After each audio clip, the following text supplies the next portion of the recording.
because like marketing channels hit sometimes they don't. When I started, texting was big and cold calling was big, right? And then it went to PPC, and it's still PPC, but it's expensive. So it's just been like this, right? And that's business. And I think everyone should get into business because it makes you a better person. You want to improve yourself. You want to be a better leader. You want to be more patient and kind, and it just makes you better, right? Welcome to the Ascend Your Success podcast. Whether you're just starting out or are a veteran looking to grow your business, you're in the right place. Join us to learn how to achieve financial freedom while working and living life on your own terms. Hear valuable insights, strategies, and interviews with successful entrepreneurs. Get ready to achieve the success you've always dreamed of. Ready? Let's go. What's going on, guys? My name is Wyatt Reed, and this is the Ascend Your Success podcast. And today I get to interview my friend Nathan Payne with Painless Flipping. And me and Nathan are in a couple of groups together. I think we share a mentor. So I think this is going to be a really, really great conversation we have today. So Nathan, man, tell us a little bit about yourself and how you got started in real estate. Bro, I appreciate that intro. Thank you so much for having me on here. I'm excited, man. I'm excited for this podcast. So let's dive into, you said how I got started in real estate? Yeah, man. Absolutely. Let's get into the nitty gritty. Let's do it. So when I first started real estate, like I didn't really have any previous desire to get in real estate. I just didn't know that I wanted to get into it. But my buddy in college, his dad was a wholesaler in Missouri.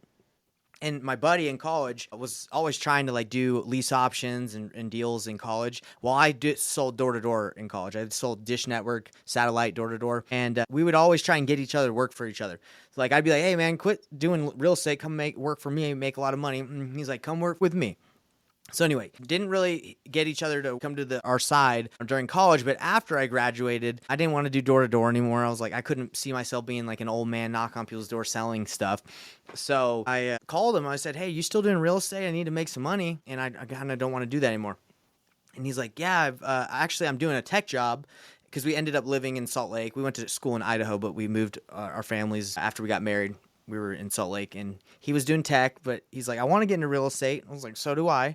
Let's just go for it. I didn't know anything about real estate. I just knew it made money. So I was like, let's do it. So he quit his job, and I slowly transitioned just from not knocking anymore to just doing this full time.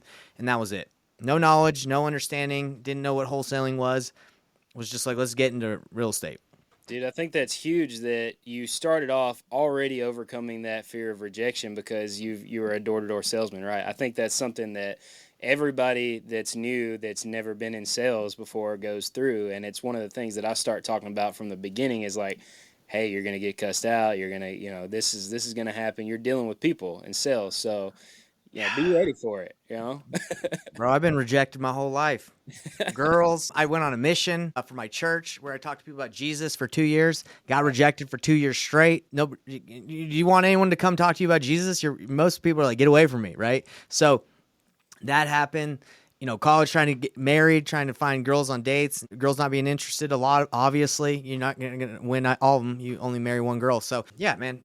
Yeah, I was getting rejected, and I love rejection. Bring it on. Let's go. Dude, that's awesome. Yeah, we shared the gospel in the streets of Addis in Africa, and golly, it was crazy, bro. Like the things that they do and say, it's wild. But it is. I love it. So kind of tell us, you started out wholesaling, right? That was your strategy from the very beginning. And I think a lot of people want to start wholesaling. Maybe it's because of a lack of knowledge, that they can utilize other people's money to buy rental properties or things like that, or they just want to get quick cash coming in, right? And so how did you start that? Because I think a lot of people think they can do it for free, whereas like some people may be under the assumption that you've got to pay for direct-to-seller marketing to wholesale. So kind of talk us through that, how you got started in wholesaling, finding leads. Great questions. When I first started, I had the understanding if you want to go sell something, you got to go talk to people. You just got to go find someone. So I was like, well, let's go knock some doors. I've been doing that. Let's just go ask people if they want to sell their house. So that's what we did. We didn't have any money. We had so we both were married. Corey, my business partner at the time, and me were married. Our wives had jobs, and I saved up quite a bit of money from door to door. So I was never like, oh my gosh, I got like $1 in my account, just to let everybody know, like it wasn't like a scary thing for me to try this. But our wives were like, yeah, go ahead, you can try this, but you you got to start from nothing. We're not going to give you anything. So we started with no money.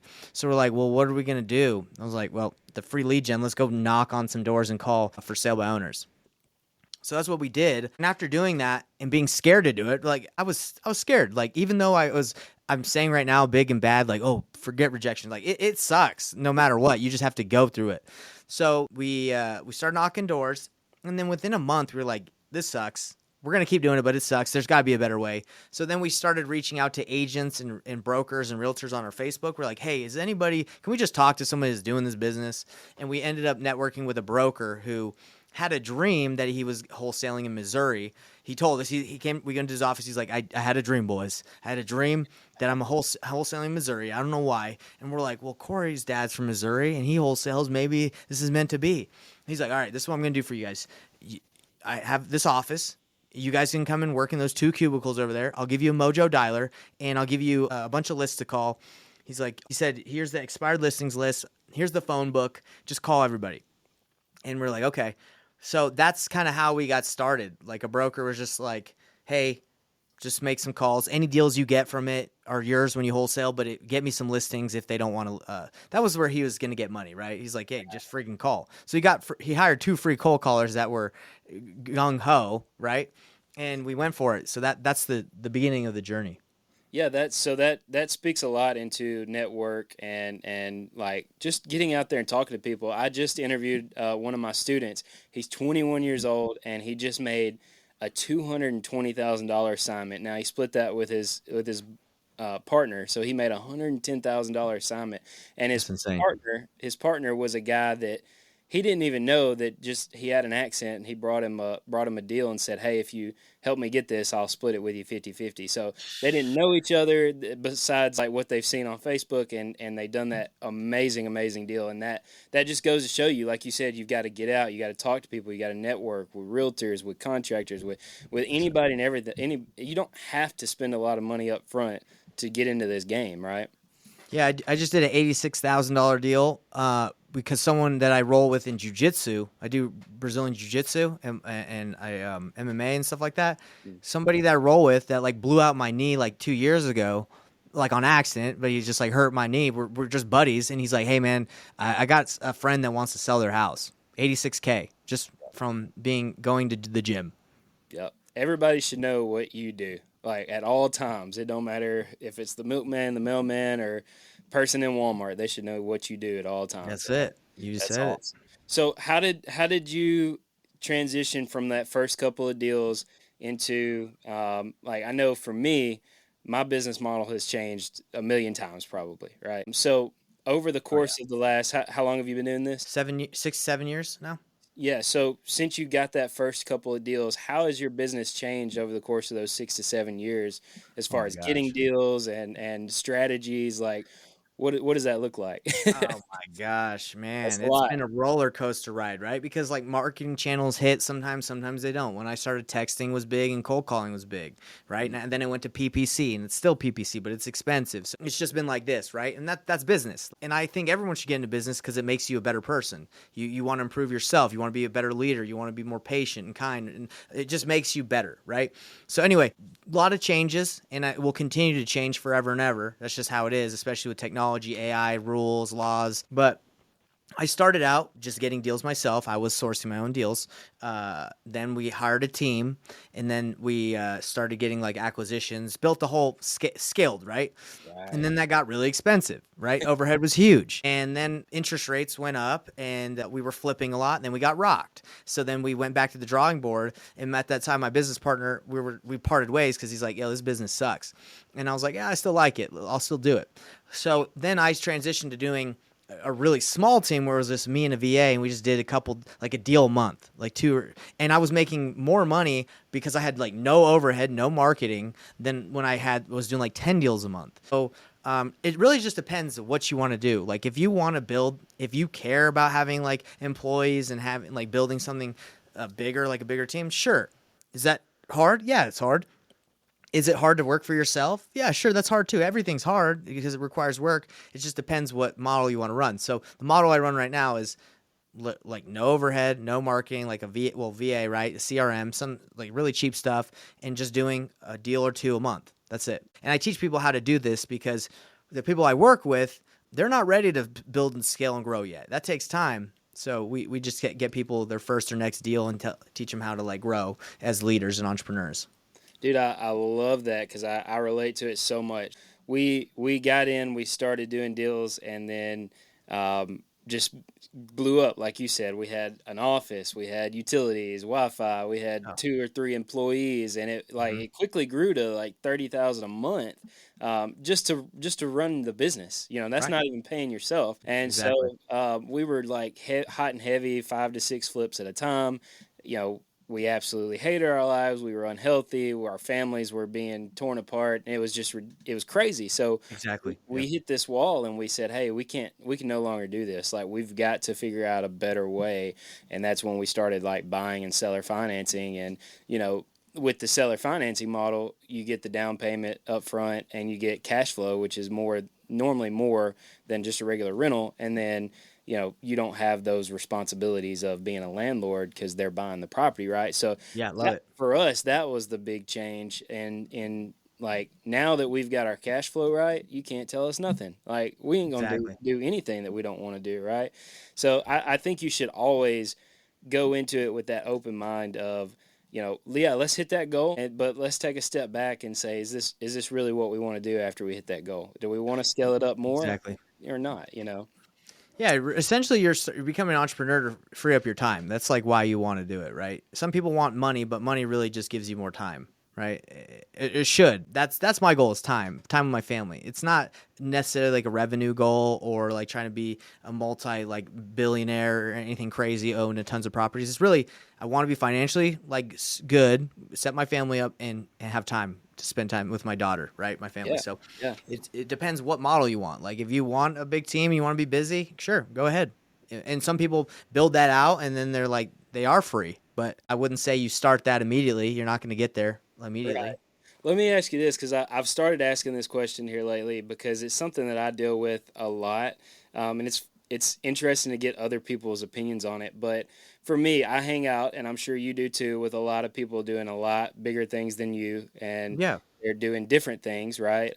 We hang out with people that have big teams and do stuff all the time, and when I hang out with those people, sometimes, a lot of times, in the back of my head, it's like, I've done that before. I hated it. But I know that in just a couple of weeks, I could flip that switch and I could build it back, and it could probably be better. But Oh, of do you deal with that at all? Like, in the back of your head, like always wanting to do something else, like something big. I don't know, man. My core values and like what is important to me in life is like so dialed in. When I see people making tons and tons of like money, I know there's a lot more to the story, Oh and yeah, I don't really care. Like if they're like, "Oh man, we just did like 10, 20 deals." I'm like, "Cool. I'm sure there's a lot more to it than just that, right?" So personally, for me, like I'm friends with a lot of people in different like levels of income and like in their lives. And for me, the thing that matters most to me is family and God. So as long as I have that time, I could be making $1. As long as I'm surviving and able to spend time with my family, I'm good, Even though, like I said, I'm not making $1, but you know what I'm saying? It's yeah. just, to me, that's all that matters. I think that is definitely a superpower to be able to hold off from that oh shiny syndrome. Like, for me, when I Yeah. first started, I was all over the place, and then I realized if I started doing that, or if I continued to do that, then I would never be successful, right? And so whenever I do have those thoughts, I go back to exactly what you said. It's like, I'm spending way more time with my family. I've gone on like 6 vacations this year, and That's like, it. why, I'm not working very very much at all. So it's like, Yeah, why would you want exactly. me to go back to that? So No, man, it's just I guess the environment we live in. We feel like we always got to be doing more, right? Like the more busy we are, the more efficient or productive we are. That's not true. yeah, You can be not busy and still be very efficient and like effective. So anyway, you just got to shut that voice down. I agree. My wife is actually like beating that out of me because I've always over the last like 5 years I was at work till like 6, 7. I was taking all those calls at night and trying to respond to all my employees at all hours of the night. Now I'm like, don't talk to me after 5 o'clock. I yeah, don't hit me up on the weekends. I tell the people that I work with, that my clients, I'm like, I'm busy. I'm with my family. Like, you're gonna be fine. You're gonna figure it out. So you set those right expectations and you live the lifestyle you want. Yeah, one thing that I implemented that Tom taught me was you can actually go on and modify those little texts that you send to people that call you. And I implemented the should I step away from my family for this call, Hmm. right? And Yeah. so that's been huge. So I agree 100%. So um, going back to a new investor who is like gung ho and getting ready and getting ready to start their investing journey, what is what are you telling them like straight out the gate to be focused on? What advice are you giving them to like, if you could have done this back in the day, obviously you're coaching them to be better than what you were back in the day, right? Right, right, right. What does that look like? So through coaching for a while now, I've realized that like the main issue that most people have is like taking action. Right? They like everybody is always looking for like the shiny thing, the sauce, the secret sauce. When the secret sauce is you just have to work, right? And you get better with time. Like you get better as you work and you improve your skill sets.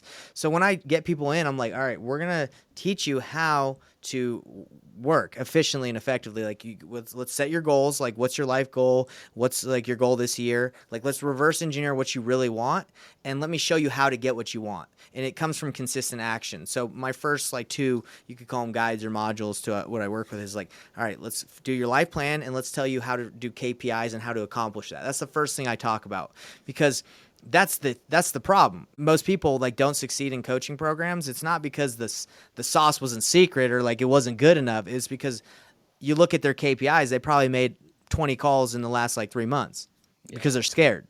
So I'm trying to attack the core of the problem, the core issue, and it's they're either scared, they don't feel confident, they're nervous, and I'm trying to show them, hey, it's you want to be an entrepreneur, it's going to take work and you got to hold yourself accountable. I can't always be there to tell you like, hey, get on the phone. No, you got to hold yourself accountable. So again, that's what I teach. Goals and accountability and holding yourself accountable. And then we teach them the strategy. Yeah, that's so important. I love it. You got to have the vision before you attack because you don't know what you're even looking for, like Yeah, what you're shooting for, right? So exactly. You start with the end in mind. love it. So how can we when we start working with you? What are you going to be teaching us? Like talk to us a little bit about what you teach and how you teach it. So the way that I teach people that are brand new, again, is like they're venturing into the world of being an entrepreneur when a lot of them don't. Maybe they've worked for someone their whole lives and they don't really know how to hold themselves accountable, right? Or what to do. So I set them, let's start with the vision. What do you want to accomplish? And do the activities that you want, that you have to do they align with your vision? Because like if you want something and it doesn't align like with what you got to do every day, like you don't believe that you're helping people, and that's like in wholesaling or like real estate, you don't believe that, then it's going to be really hard to want to call people. If you deep down your core value, like you believe that you're taking advantage of people. So we have to identify what you want and does it align with what you have to do. Okay. Then we start with that. And then we show you how to operate every day, how to take action. And then we implement the strategy. And the strategy, implement any strategy, right? Like you can call agents, you can call pre-foreclosures, you can start reaching out and doing seller finance. To me, it's just that's the core, and then you implement like what you need to do. But what I teach people is how to go after pre-foreclosures, because I believe that pre-foreclosures are a good list to hit. And not only that, there's not that many of them. So it's not going to drain your bank account as a new investor versus absentee owner. You pull the whole list, you skip trace it all, you got to cold call all day. It's going to be tough. So I say, hey, pull a little list. Your goal is to get a hold of everybody on that list and help them. Like honestly, like go in there with genuine love and try to serve them. And you're going to stand out from the guy that's just like, hey, do you want to sell? Hey, are you selling? No, we're going in there like, hey, how can we help? I know you want to stay in the house. How can we help you out? And then we build that trust. And then from that point, we work with those people if they're ready to sell. Dude, So that's what I teach. I've got three guys that are thriving off of the pre-foreclosure side of things right now, and it's exactly what you said. Like you can't just go in trying to take advantage of a bad situation. You've got to be a problem solver. You've got to have a heart to help these people. I mean, I think that's for anything that you're doing in business. Like you don't want to be one of them sleazy guys that are just trying to get it for themselves, right? You got to have a heart for others. Like so, yeah, absolutely, man. I love that. So, tell us, how can we get a hold of you so that we can have a conversation about coaching? Yeah. For me, like, I don't think many people want to just go out and be like, hey, Nate, tell me about your coaching. Or that's just my thought process. So what I like to do is I like to just give and give people like information, right? Not necessarily information, but a way that they can implement what I'm talking about. So I have a Facebook group. It's called the Painless Flipping Free Facebook group, where I give a free course out. It's a wholesaling course where it tells you how to do the whole thing from A to Z, like just get started and go get a deal. It's got helped a lot of people get deals so far with zero marketing spend. And that's what I would say. Like, don't just hit me up and be like, hey, I want to work. I want you to coach me. Because I honestly think you need to just go to my Facebook group, go through that course. And then if you like what I have, let's talk. But just that would be my thing. Just go to the Facebook group, see if you like my style. Because right here, you might be able to say something different than I and connect with people differently than I can. So I think most importantly is, do you like who you're learning from, right? Do you vibe with them? I don't vibe with everybody. Like, I have some people that come in and they care about the Ferraris and they're like, dude, I just want to make tons of money. And I'm like, that's cool. That's not really, I'm not going to push you away, but that's just not who I am. We're probably not going to vibe. In my head, I'm thinking this. Right. And then I get, people who are family people. They want to like, make money for their families and better themselves. I vibe with that. So I don't know if that answers your question, but I'm just saying, just check my stuff out and see if you even like me. Yeah, I think that's huge, and that's something that I've learned over the course of the past 5 years as well. Coaching is that I would much rather foster a community of like-minded individuals and who are doing deals together, who are encouraging, sharpening, really based off of what I say the church, the old Acts church was, right? That they're go-givers. They want to do deals. They want to see each other succeed. And so that's over the past couple of years has what I've been trying to foster as well. So I think that's awesome that you have all that free stuff. You don't really see that much with people. They're always pushing sales. So that's amazing, man. I love it. Well, dude, I appreciate it. Is there anything else before we get off here that we may not have hit on or any advice that you can give these guys or anything that you just want to share before we get off here? I would just say, just go into it with the right mindset. Like, everything is hard. Everything is difficult, right? Like, it's not like wholesaling is going to be the magic pill that's like, oh, bro, this is the greatest thing ever. It's so easy. Like, no, it's entrepreneurship. You got competition. It's a game.